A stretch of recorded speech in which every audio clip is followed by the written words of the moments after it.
E o último dos elementos que mexe nas opções é a volatilidade.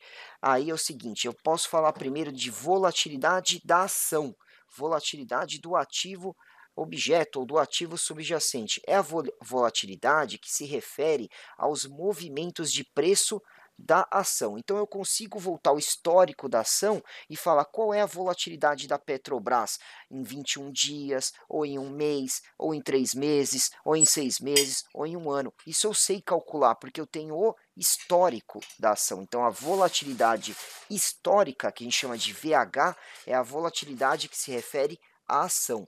Maior movimento justifica preços maiores das opções, pois o lançador, quem que é o lançador? O vendedor das opções, vai exigir um prêmio maior para se colocar no risco de lançar uma opção que está ligada a ativos mais voláteis, uma vez que o risco de ser exercido é maior.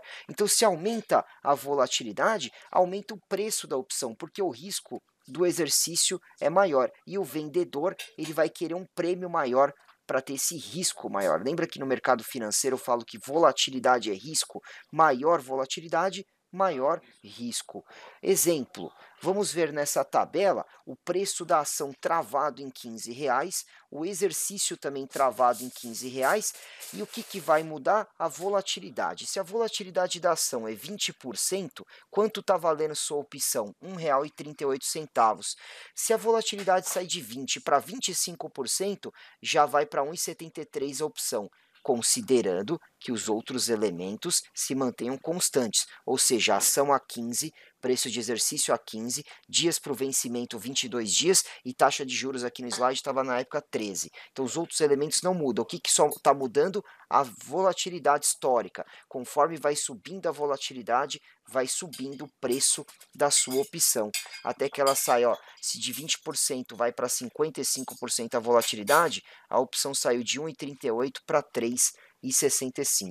Tá? Então, olha, a ação sobe, a ideia é que a sua opção também ganhe valor, porque a opção deriva de uma ação. A volatilidade sobe, a opção também ganha valor. A taxa de juros sobe, a opção também ganha valor. São tudo elementos que mexem no preço da opção. Existem 3 tipos de volatilidade. A volatilidade futura, se conhecêssemos essa volatilidade futura, não haveria razão para a existência de um mercado de opções, pois as oscilações de preço, apesar de continuarem existindo, seriam muito previsíveis. Então, se eu pudesse saber qual é a volatilidade futura de uma opção, não teria propósito para ter esse mercado. Então, essa eu não sei qual, futuro a gente fala a Deus pertence, eu não sei quanto que vai ser a volatilidade de uma ação ou de uma opção futura. Então, esse é o único elemento que eu desconheço. Agora, o que eu posso calcular? Volatilidade histórica, essa sim é a medida das variações de preços de fechamento num período de tempo. Deve-se definir um tempo para calcular a volatilidade histórica. E aí até a gente falou, né? Pode ser uma semana, um mês, 6 meses, um ano e assim por diante. Então, quando a gente falar de volatilidade histórica, eu estou me referindo à volatilidade da ação, do ativo objeto. E a volatilidade implícita é a volatilidade das opções. Né? Cada strike, cada código pode ter uma volatilidade diferente. Então, a implícita é a das opções. São esses 3 tipos de volatilidade que nós temos. Bom, com isso eu termino a parte dos fundamentos. E aí eu quero fazer uma última ressalva. Eu não estou ensinando aqui para vocês o modelo de precificação mais utilizado no mundo, que é o modelo de Black-Scholes.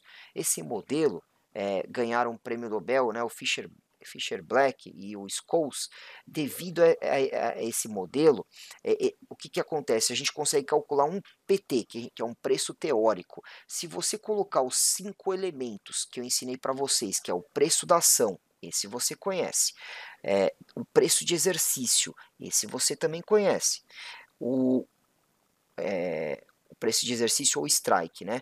O θ, que é o tempo para o vencimento, quantos dias úteis faltam para o vencimento. Esse elemento você também conhece.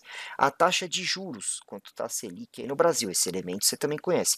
E o quinto elemento que eu não sei, que é a volatilidade futura, mas se você soubesse, você teria com precisão preço teórico. Então, a gente pode colocar a volatilidade histórica da ação e daí achar nesse modelo de Black-Scholes um preço teórico. Tá? Não compensa aqui ficar ensinando fórmulas, que se vocês estudarem na internet não é tão complexo esse modelo, você vai entender como chega no preço teórico pelo modelo de Black-Scholes. Mas tudo isso para falar que não é porque você sabe o preço teórico, e aí você vê que a opção está mais cara que esse preço teórico, que necessariamente a opção está cara, ou que ela está mais barata que o preço teórico, que ela está barata. Então não é para comprar ou vender uma opção porque você tem o conhecimento do preço teórico, tá? Mas ainda é o modelo mais utilizado no mundo, o Black-Scholes. Você tem um parâmetro do preço teórico, mas é claro que a gente não opera em cima disso.